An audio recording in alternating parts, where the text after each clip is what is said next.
Лет 8 назад сгинули в этих порогах трое приискателей, 3 родных брата. За старшинку у них был Анисим Фомин, старший брат. Среднего величали, как тебя, Егоркой. Младшего – Иван. С тех пор зовут это место Фомин-Перекат. Компанейские были мужики, добрячие. Ниже устья реки Чульман есть в Тимптоне 3 большущих валуна. Хоть и стоят они в самой струе, могут погубить. Дал я им в память Фоминых имена 3 братьев. Да шо это я тебя пугаю? Не дело так. Ложись спать.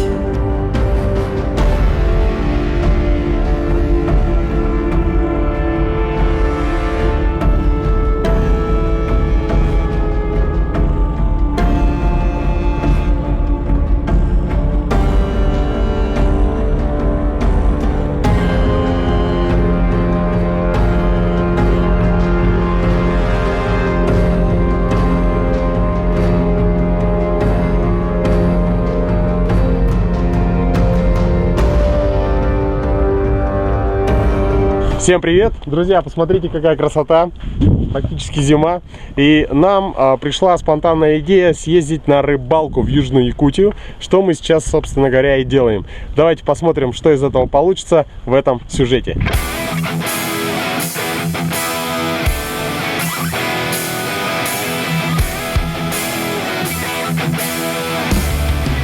Полтора часа, и мы на том берегу.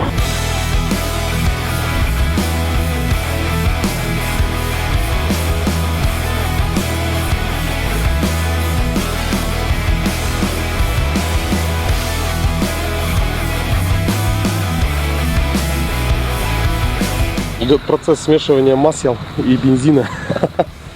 И плюс математика из курса средней школы. Вот сейчас мы находимся на АЗС «Паритет», которому огромное спасибо за поддержку в этой поездке. Короче, вылезало мало, решили наклонить прицеп. Что, еще где-то по 15 лезло, да?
Так, вчера мы прибыли на базу Тимптон, очень хорошо поспали. Где-то я был за рулем часов 18 часов за рулем. Вот. Такая вот база. Вон там идет река Чульмакан, это река Тимптон с той стороны. Вот, сейчас мы будем завтракать и собирать лодку. Сегодня в планах у нас собрать лодку и перейти на другую базу, поближе немножко подобраться к притокам горных рек. Вот. И сейчас самое главное, ничего не забыть в машине. Лодку накачали электрическим насосом Марлин, который не только накачивает лодку, но и добивает давление до нужных показателей.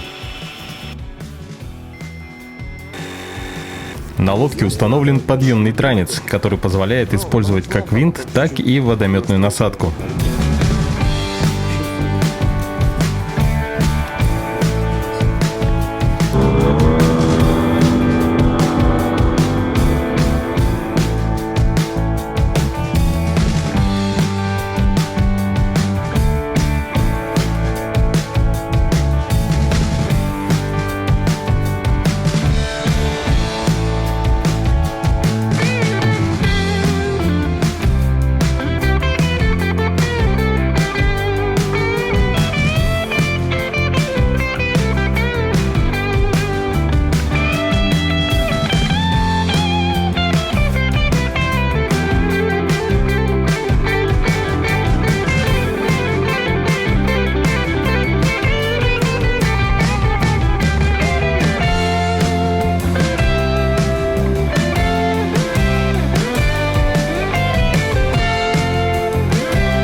От базы Тимптон мы поднялись на 40 километров. Планировали сделать небольшую разведку, но столкнулись с непогодой.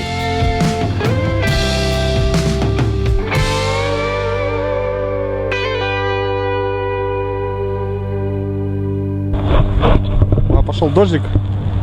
Вот. Наверное, будем завтра рыбачить. Сейчас уже 5 часов почти. Дождь пошел еще сильнее. Вот эту гору было видно хорошо, теперь не очень. Вот он, Тимптон.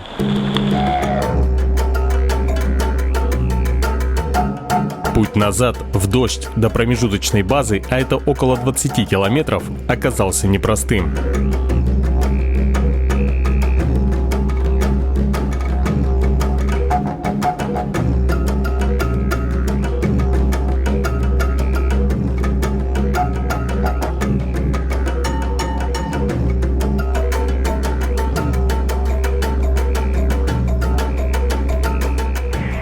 Так, сегодня мы рыбачить еще не успели, но зато покатались. Все мокрые, попали в дождь. Вот, ну что сказать, ну вот река вот по сравнению с нашими речками, она у нас как-то такой больше мелких камней и так далее. Здесь своя специфика. И вот эта специфика на обратном пути дала мне прям хапнуть экстрима. То есть, по идее, надо было сначала какую-то теорию получить. Вот. А я шел по барашкам. А барашки здесь это огромные валуны и камни. Вот Игорь весь мокрый с ног до головы. Там посмотрите. Прямо его несколько раз окатило. Я, кстати, заснял, по-моему, пару моментов. Вот наши кони водяные. На воде 14. Всем привет. От дождя видите, что произошло с флажочком.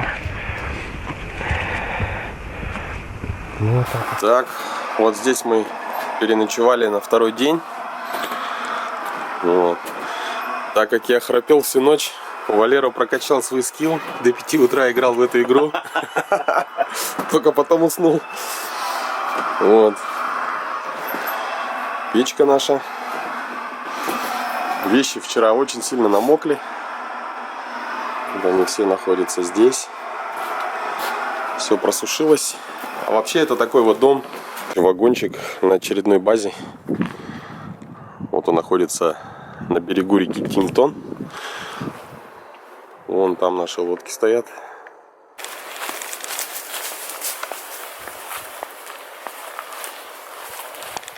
Вот 2 Солара, стрела 470. Слева Тахацу 50, справа Меркури 40. На следующий день мы проверили мой водозаборник, и оказалось, что он был поврежден валунами и дал трещину. В таком случае двигаться выше по Тимптону было небезопасно, так как в той стороне было большое количество порогов. Мы приняли решение спуститься вниз по течению до метеостанции.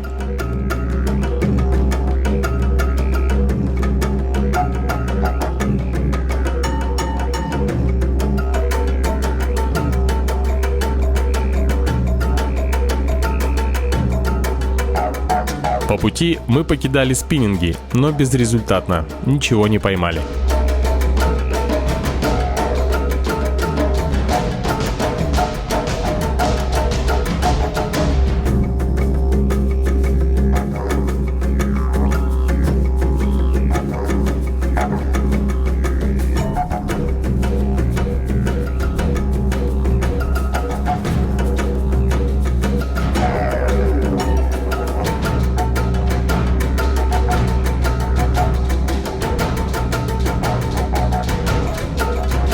Лодку иногда накрывали волны, и сливная пробка в лодке Solar не справлялась с объемом. Скорее всего, клапан засорился и работал в обе стороны.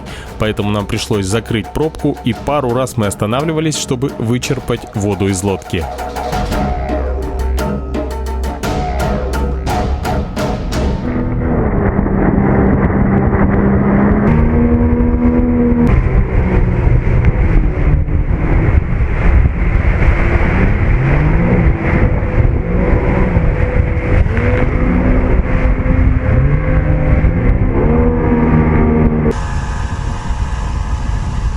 Несмотря на то, что путь был более безопасный, нам предстояло пройти знаменитый Фомин-перекат.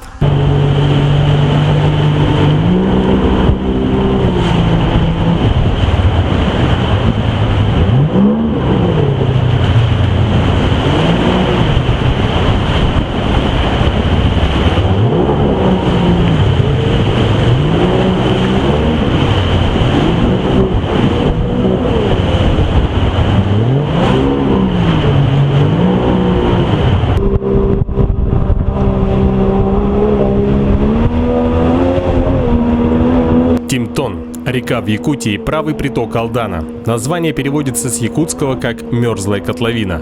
Длина 644 километра, площадь бассейна 44 тысячи квадратных километров. Берет начало с северного склона Станового хребта, протекает по Алданскому Нагорью. Среднегодовой расход воды 560 кубических метров в секунду. В низовьях сплавная, имеет 86 притоков, протяженность которых более 10 километров.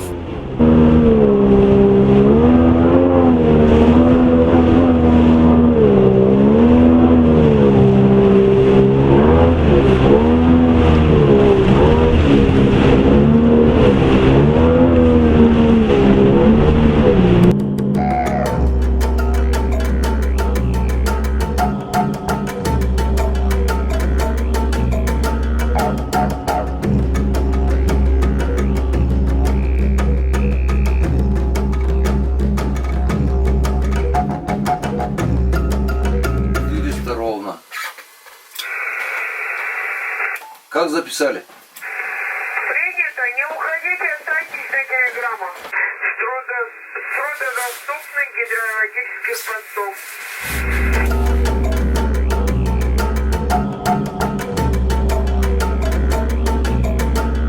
постов. Мы находимся на метеостанции в местности Баралас.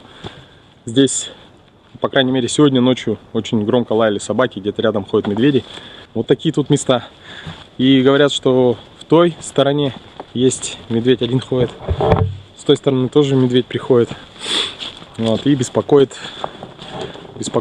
дядю Сережу, который здесь живет один и передает ежедневно метеоусловия.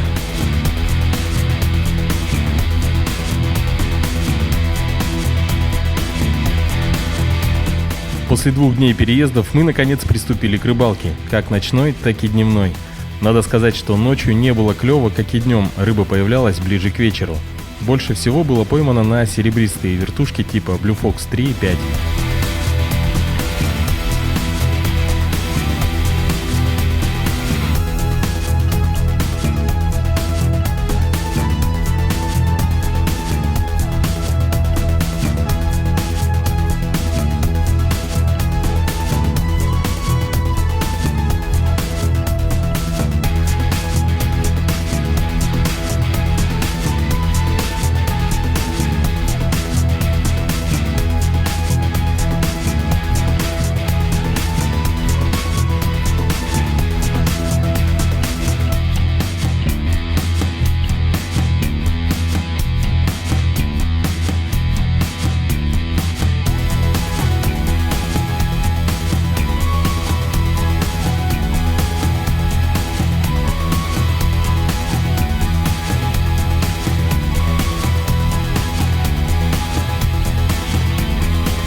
Мы продолжаем рыбачить на Тимтоне. Сейчас остановились около такого замечательного ручья. Немножко пообедали дошираком. И сейчас будем кидать спиннинг.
Так, мы пока наполовину лодку собрали.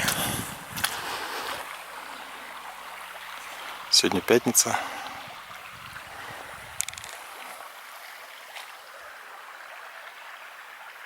Перед отъездом нам предстоит подготовить рыбу к поездке. Вот сейчас Игорь солит. Складываем в наш ящик.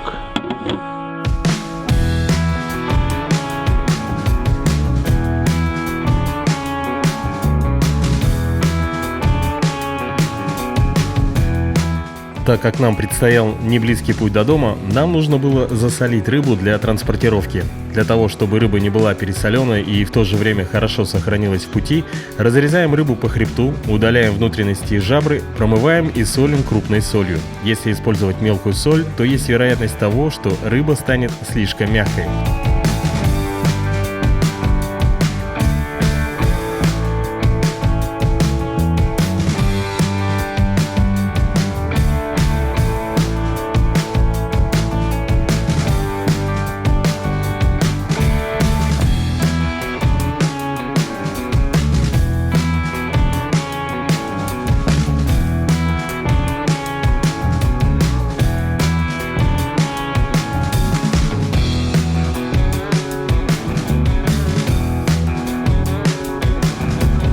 Скажем спасибо метеорологической базе станции.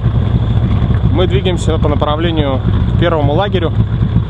И нас ожидают два хороших порога, два брата. Страшновато. Игореха, а ты готов? Всегда готов.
Второй брат был пройден хорошо, а вот на первом брате меня подстерегала неожиданность.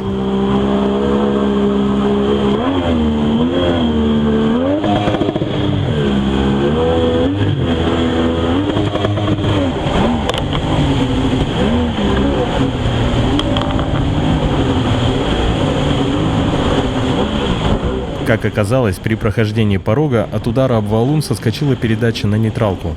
Я не сразу нашел причину, а только пытался вырулить и поставить лодку более-менее прямо.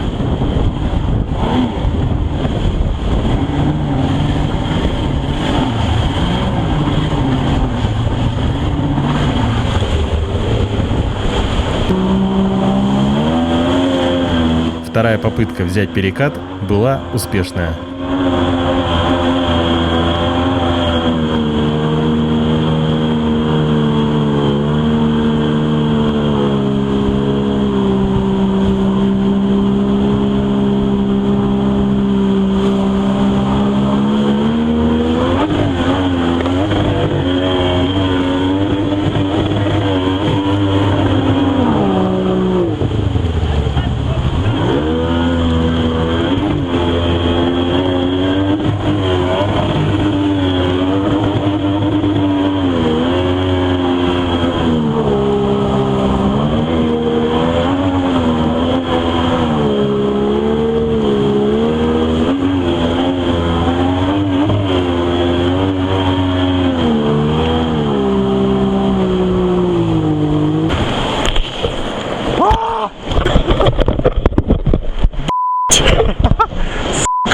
Снимайте вот эту вот, она переклюк этот не нужен.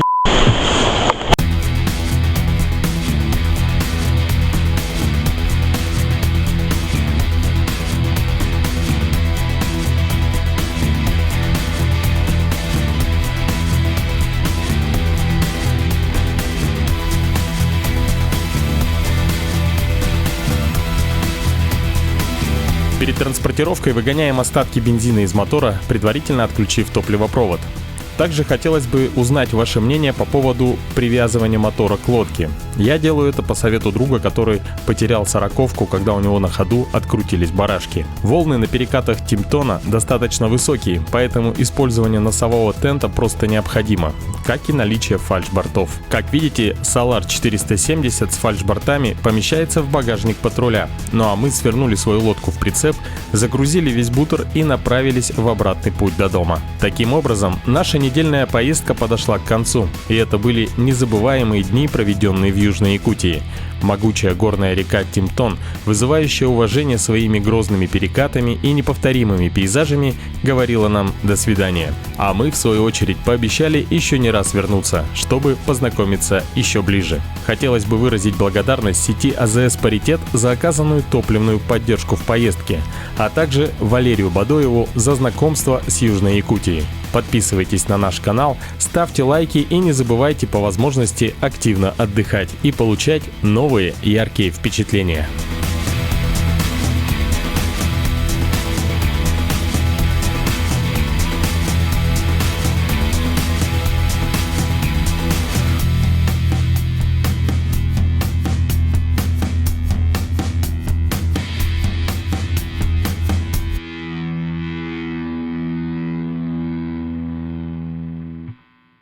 Игорёка, вставай!